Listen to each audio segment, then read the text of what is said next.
Hello नमस्कार दोस्तों, मैं प्रशांत सिंह आप सभी का टीडीएस एकेडमी में स्वागत करता हूं। आज हम लोग इंडियन पॉलिटिकल थिंकर या जो भारतीय राजनीतिक विचारक हैं उनसे संबंधित हम लोग 50 एमसीक्यू प्रैक्टिस करेंगे। जो कुछ पीवाईक्यू हैं जो प्रीवियस ईयर क्वेश्चन पूछे गए हैं, कुछ जो है आने वाले एग्जाम पूछे जा सकते हैं, तो इनका जो है हम लोग प्रैक्टिस करेंगे और प्रयास रहेगा कि 10 मिनट में हम 50 क्वेश्चन को जो है प्रैक्टिस कर सकें और इससे हमारा जो ह्यूमन एरर होता है एग्ज़ाम में उसमें कमी आएगी। तो चलिए हम लोग चलते हैं जो 50 हमारे पीवाईक्यू और एमसीक्यू उसको प्रैक्टिस करते हैं और हमारा प्रयास यही है कि कम से कम समय में अच्छी से अच्छी बेहतर मटेरियल आपको प्रोवाइड कराया जाए और जिससे कम समय में आप जो है अधिक से अधिक लाभ प्राप्त कर सकें जो है वीडियो के माध्यम से।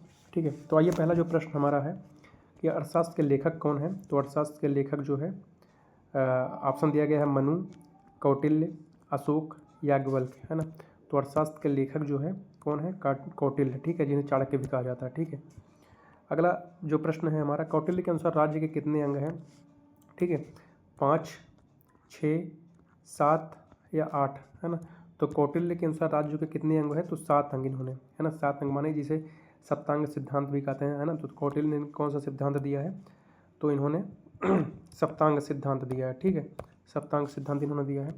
अगला जो प्रश्न है हमारा, धन निकासी सिद्धांत, जिन्हें ऑर्डेन वेल्थ ऑफ थ्योरी कहा जाता है, या किसके द्वारा दिया गया है? आरसी दत्त, दादा भाई नौरोजी, गोखले या बाल गंगाधर तिलक। ठीक है, तो धन निकासी का सिद्धांत जो है दादा भाई नौरोजी के द्वारा दिया गया।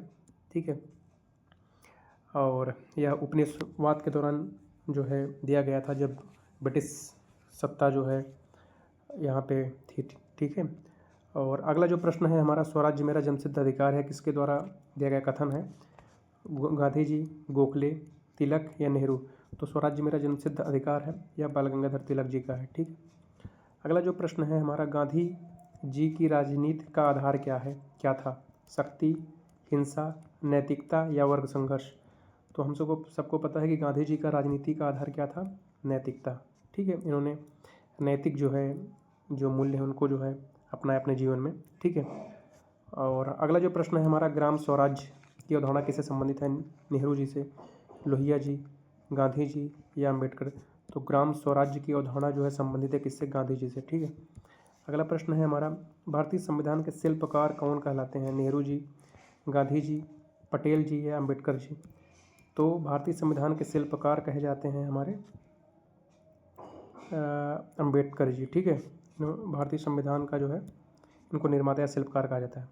अगला जो प्रश्न है हमारा, इनहिलेशन ऑफ कास्ट पुस्तक किसकी है? गांधी जी, अम्बेडकर, लोहिया या नेहरू, है ना। ये विभिन्न एग्जामों में पूछा गया है, तो यह जो है अम्बेडकर जी का है। ठीक है, अगला जो प्रश्न है हमारा, फेबियन सोशलिज्म से कौन प्रभावित थे? तो यह प्रश्न जो है कई बार पूछा गया एग्जाम में, गांधी जी, तिलक, नेहरू या सावरकर। तो फेबियन सोशलिज्म से प्रभावित कौन था? तो नेहरू जी थे। ठीक है, अगला प्रश्न है हमारा, चौखंबा राज्य सिद्धांत किसने दिया है? जयप्रकाश नारायण, लोहिया, गांधी जी या नेहरू। तो चौखंबा राज्य सिद्धांत कौन दिया है? तो लोहिया जी दिए हैं। ठीक है, अगला प्रश्न है हमारा, संपूर्ण क्रांति का नारा किसने दिया है? गांधी जी, लोहिया, जयप्रकाश नारायण या तिलक। तो संपूर्ण क्रांति का जो नारा दिया गया है जयप्रकाश नारायण जी के द्वारा दिया गया। ठीक है, अगला प्रश्न है हमारा, हिंदुत्व की अवधारणा किससे जुड़ी हुई है? तिलक, सावरकर, गोवालकर या अरविंद घोष। तो हिंदुत्व की जो अवधारणा है वह सावरकर से जुड़ी हुई है। अगला प्रश्न है, आधुनिक भारत के जनक किसे कहा जाता है? नेहरू, गांधी जी, राजा राम मोहन राय, तिलक। तो आधुनिक भारत के जो है जनक कहे जाते हैं राजा राम मोहन राय जी को। अगला प्रश्न है हमारा, सती प्रथा उन्मूलन में प्रमुख भूमिका किसकी थी? विद्यासागर, राजा राम मोहन राय, गांधी जी या नेहरू। तो सती प्रथा उन्मूलन में जो है प्रमुख भूमिका किसकी थी? तो राजा राम मोहन राय जी की थी। ठीक है, अगला प्रश्न है हमारा, मनुस्मृति किस विषय से संबंधित है? अर्थशास्त्र, राजनीति, विधि और धर्म, कूटनीति। तो मनुस्मृति जो है विधि और धर्म से संबंधित है। ठीक है, अगला प्रश्न है हमारा, धर्म आधारित राज्य की अवधारणा किस चिंतक से जुड़ी हुई है? कौटिल्य, मनु, गांधी जी या अम्बेडकर। धर्म आधारित जो राज्य की अवधारणा है मनु जी से जुड़ी हुई है ना। अगला प्रश्न है हमारा, कौटिल्य को किसका भारतीय रूप कहा जाता है ना? तो कौटिल्य को कहा जाता है मैकियावेली। ठीक है, इसे जो है भारत का मैकियावेली कहा जाता है। अगला प्रश्न है हमारा, राम राज्य की अवधारणा किससे जुड़ी हुई है? तो राम राज्य की अवधारणा नेहरू जी, गांधी जी, तिलक, सावरकर। तो राम राज्य की अवधारणा गांधी जी से जुड़ी हुई है। ठीक है, तो जो ऑप्शन होगा बी होगा। अगला प्रश्न है हमारा, सामाजिक न्याय का सबसे बड़ा समर्थक कौन था? नेहरू, गांधी जी, अम्बेडकर या तिलक? तो सामाजिक न्याय की जो सबसे बड़े समर्थक थे कौन थे? अम्बेडकर जी थे। ठीक है। अगला प्रश्न है हमारा, वैज्ञानिक दृष्टिकोण या साइंटिफिक टेम्पर पर सबसे अधिक किसने बल दिया? गांधी जी, नेहरू जी, लोहिया जी या जेपी? तो साइंटिफिक टेम्पर पर सबसे अधिक बल जो है किसके द्वारा दिया गया? नेहरू जी के द्वारा। ठीक है। अगला प्रश्न है हमारा, आर्थिक राष्ट्रवाद का जनक किसे कहा जाता है? गोखले, दादा भाई नौरोजी, तिलक या दत्त? तो आर्थिक राष्ट्रवाद का जो जनक कहा जाता है वह दादा भाई नौरोजी को कहा जाता है। इन्होंने डेन ऑफ वेल्थ थ्योरी दिया था। ठीक है। अगला प्रश्न है कि राज्य का उद्देश्य प्रजा का सुख है, किसने कहा?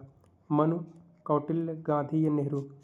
तो राज्य का उद्देश्य प्रजा का सुख या कौटिल्य ने कहा था। ठीक है। अगला प्रश्न है हमारा, भारतीय राजनीति में नैतिक साधनों पर बल किसने दिया? तिलक, गांधी जी, सावरकर या नेहरू? तो नैतिक साधनों पर सबसे अधिक बल कौन दिया था? गांधी जी। ठीक है। अगला प्रश्न है हमारा, धर्मनिरपेक्षता का समर्थक सबसे बड़ा कौन था? गांधी जी, नेहरू, अंबेडकर या तिलक? तो धर्मनिरपेक्षता का सबसे बड़ा समर्थक कौन था? तो नेहरू जी थे। ठीक है। अगला प्रश्न है हमारा, जाति व्यवस्था का सबसे कठोर विरोध किसने किया था? गांधी जी, अंबेडकर जी, नेहरू जी या तिलक? तो जाति व्यवस्था का सबसे कठोर विरोध किसके द्वारा किया गया था? अंबेडकर जी के द्वारा किया गया था। ठीक है। अगला प्रश्न है हमारा कि कौटिल्य का जो प्रमुख ग्रंथ है कौन सा है? मनुस्मृति, नीतिशास्त्र, अर्थशास्त्र या राजतरंगिणी? ठीक है। तो अभी हम लोगों ने देखा कि कौटिल्य का जो प्रमुख ग्रंथ है कौन सा है? अर्थशास्त्र। ठीक है। अगला प्रश्न है हमारा, सत्याग्रह की अवधारणा किससे संबंधित है? तिलक से, गांधी से, नेहरू से या अम्बेडकर से? तो सत्याग्रह की जो अवधारणा है वह किससे संबंधित है? गांधी जी से। ठीक है। अगला प्रश्न है कि हिंदुत्व की अवधारणा किसने दी है? तो हिंदुत्व की अवधारणा Bal Gangadhar Tilak, S M Golwalkar, B D Savarkar, Arvind Ghosh? तो हिंदुत्व की जो अवधारणा दी गई है वो किसके द्वारा दिया गया है? बी डी सावरकर के द्वारा। ठीक है। अगला प्रश्न है, जवाहरलाल नेहरू किस विचारधारा से प्रभावित थे? मार्क्सवाद, फेबियन समाजवाद, गांधीवाद या राष्ट्रवाद? तो जवाहरलाल नेहरू किस विचारधारा से प्रभावित थे? तो फेबियन समाजवाद से थे। ठीक है। अगला प्रश्न है कि संपूर्ण क्रांति का नारा जो है किसने दिया? गांधी जी, राम मनोहर लोहिया, जयप्रकाश नारायण या नेहरू? तो संपूर्ण क्रांति की जो अवधारणा है वो जयप्रकाश नारायण जी के द्वारा दिया गया। अगला प्रश्न है कि धर्माधारित राज्य की अवधारणा किसने दिया? कौटिल्य, गांधी, मनु या अम्बेडकर? तो धर्म आधारित जो राज्य की अवधारणा कौन दिया है? तो मनु ने दिया है। ठीक है। अगला प्रश्न है कि विकेंद्रीकरण का सबसे प्रबल समर्थक कौन था? नेहरू, लोहिया, सावरकर या तिलक? तो विकेंद्रीकरण का सबसे प्रबल समर्थक कौन था? तो लोहिया जी थे। ठीक है। अगला प्रश्न है हमारा, भारत की गरीबी का मुख्य कारण ब्रिटिश शासन बताए, कौन बताया? आर.सी. दत्त, गोखले, दादा भाई नौरोजी या बाल गंगाधर तिलक? तो गरीबी का मुख्य कारण ब्रिटिश शासन बताया कौन? दादा भाई नौरोजी। ठीक है। अगला प्रश्न है हमारा, संवैधानिक नैतिकता की अवधारणा किससे संबंधित है? गांधी जी, नेहरू, अम्बेडकर या लोहिया? तो संवैधानिक नैतिकता की अवधारणा जो है किससे संबंधित है? अम्बेडकर जी से। ठीक। अगला प्रश्न है हमारा, अहिंसा को राजनीतिक हथियार किसने बनाया? बाल गंगाधर तिलक, सावरकर, गांधी जी या जेपी? तो अहिंसा को जो है राजनीतिक हथियार गांधी जी ने बनाया। ठीक है। अगला प्रश्न है हमारा, कूटनीति और जासूसी व्यवस्था पर विशेष बल किसने दिया? मनु, कौटिल्य, गांधी जी या नेहरू? ठीक है। तो कूटनीति और जासूसी व्यवस्था पर विशेष बल कौटिल्य ने दिया। ठीक है। अगला प्रश्न है हमारा, योजना आधारित विकास का समर्थक कौन था? गांधी जी, तिलक, नेहरू या लोहिया? तो योजना आधारित जो विकास का समर्थक कौन था? तो नेहरू जी थे। ठीक है। अगला प्रश्न है हमारा, उग्र राष्ट्रवाद के प्रमुख विचारक कौन रहे हैं? तो गोखले जी, गांधी जी, तिलक या नौरोजी? तो उग्र राष्ट्रवाद के सबसे बड़े समर्थक कौन थे? बाल गंगाधर तिलक जी थे। ठीक है। अगला प्रश्न हमारा है, जयप्रकाश नारायण किस विचारधारा से जुड़े हुए थे? पूंजीवाद, लोकतांत्रिक समाजवाद, फासीवाद या साम्यवाद? तो जयप्रकाश नारायण जो है किस विचारधारा से जुड़े हुए थे? तो लोकतांत्रिक समाजवाद से जुड़े हुए थे। ठीक है। अगला प्रश्न हमारा है, भारतीय उदारवाद के जो है अग्रदूत किसे कहा जाता है? दादा भाई नौरोजी, राजा राम मोहन राय, गोखले या नेहरू? तो भारतीय उदारवाद के जो अग्रदूत कहे जाते हैं ये आपके कहे जाते हैं राजा राम मोहन राय। ठीक है। मनुस्मृति मुख्यतः किससे संबंधित है? अर्थशास्त्र, धर्म और विधि, राजनीति या कूटनीति?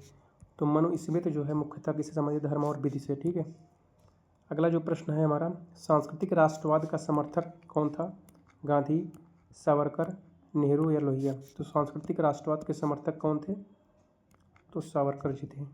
ठीक है, अगला प्रश्न हमारा है कि ग्राम स्वराज्य की अवधारणा किसकी है, लोहिया, अंबेडकर, गांधी या जेपी। तो ग्राम स्वराज्य की अवधारणा जो है गांधी जी की है। ठीक है, अगला प्रश्न हमारा है, समानता और सामाजिक न्याय पर विशेष बल या सर्वाधिक बल किसने दिया, गांधी जी, तिलक, अंबेडकर या नेहरू। तो जो है सबसे अधिक समानता सामाजिक न्याय पर अंबेडकर जी ने बल दिया। अगला प्रश्न हमारा है, साइंटिफिक टेम्पर का समर्थन किसने किया, गांधी जी, नेहरू, सावरकर या तिलक। तो साइंटिफिक टेम्पर पर सबसे अधिक बल जो है नेहरू जी ने दिया। ठीक है, अगला प्रश्न है, चौखंबा सिद्धांत किससे जुड़ा हुआ है, जेपी, गांधी, लोहिया या नेहरू। तो चौखंबा राज्य सिद्धांत किससे जुड़ा हुआ है, लोहिया जी से। ठीक है, अगला प्रश्न है, सप्तांग सिद्धांत किसने दिया। तो अभी हम लोगों ने देखा कौन दिया था, कौटिल्य जी ने। अगला प्रश्न हमारा है, डेन ऑफ वेल्थ थ्योरी कौन दिया। तो इसको जो है दिया था दादा भाई नौरोजी ने। ठीक है, और यह किससे संबंधित है, उपनिवेशवाद से। ठीक है, अगला प्रश्न है, स्वराज्य को जन्मसिद्ध अधिकार किसने कहा, गांधी जी, नेहरू, तिलक या गोखले। तो स्वराज्य को जन्मसिद्ध अधिकार किसने कहा, तो बाल गंगाधर तिलक ने कहा। ठीक है, अगला प्रश्न है हमारा कि राजनीति और नैतिकता के समन्वय का सिद्धांत किसने दिया। तो अंबेडकर, नेहरू, गांधी जी, लोहिया। तो इसको दिया है गांधी जी ने। ठीक है, तो इस तरह हम लोगों ने 10 मिनट में जो है 50 क्वेश्चन का जो है रैपिड रिवीजन किया जो है। ठीक है, तो इस तरह हम प्रैक्टिस करेंगे जो है।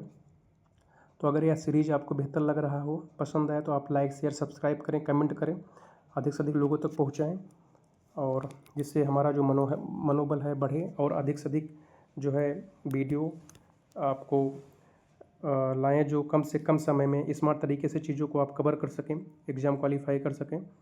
तो यह प्रयास हमारा बेहतर लगे तो और अधिक पहुँचाइए। बहुत बहुत धन्यवाद आप सभी का।